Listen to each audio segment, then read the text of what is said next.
Good morning. Andito tayo ngayon sa isang beauty salon ba to? Parlor o barbershop?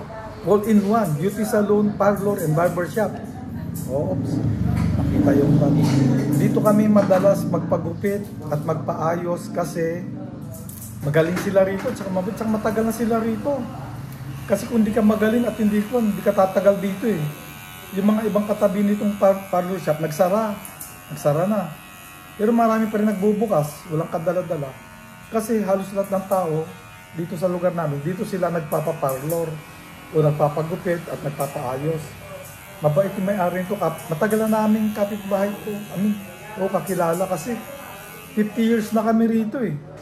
Imagine, more than 50 years na kami rito. Kaya siguro itong parlor, salon, beauty shop na to, siguro mga kwan na to, mga more than mga 30 years na siguro to.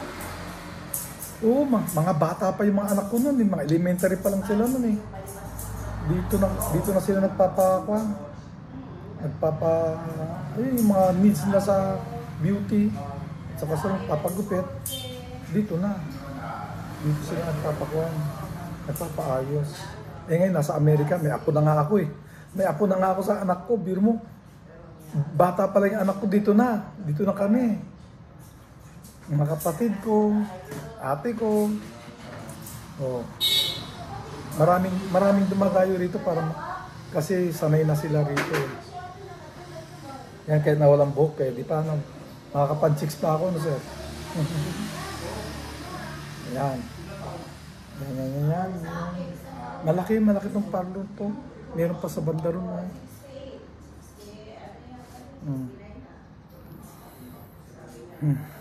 Pogi na.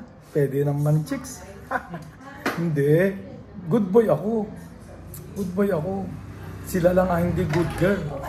Biro mo. Ang dami ko naging nakarelasyon. Iniwan ako. Sila nang iiwan, hindi ako. Mahirap kasi pag sobrang mabait ka, abusuhin ka eh. Diba? Masyado kasi ako mabait eh. Kaya karamihan na nagiging nakarelasyon ko, inaabuso ako.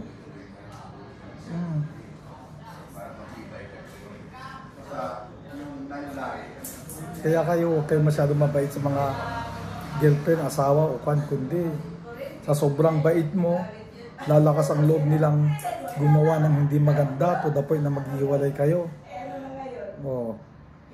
Ako, inaamin ko. Gumagawa rin ako ng paminsan-minsan. Masarap eh.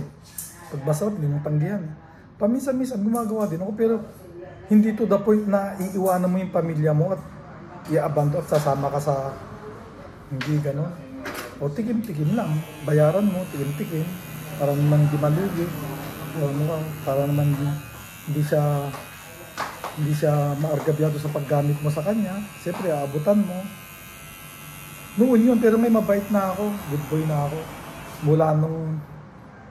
Mula nung naging, ewan kung Christian ang tawag doon. Basta, kinalawit ako ng pamangkin ko. Dinala ako, Tito, dito ka na. Tito. Kaya yun, good boy na. Paano ka ba hindi magiging good boy? Wala ka ng pera, wala ka ng panchiks. Buti na lang, matalino talaga ang Diyos. Kung nanalo lang ako sa loto, palagay ko, puro babae at saka sugal na naman inatupag ko ngayon. Buti na lang, ganyan katalino ang Diyos. Kung mahal na mahal ka ng Diyos, kukunin sa iyo yung mga bagay na pagmumulan ng gawaing masama. Tama. Malapit ako maging pastor. Sige, bye-bye.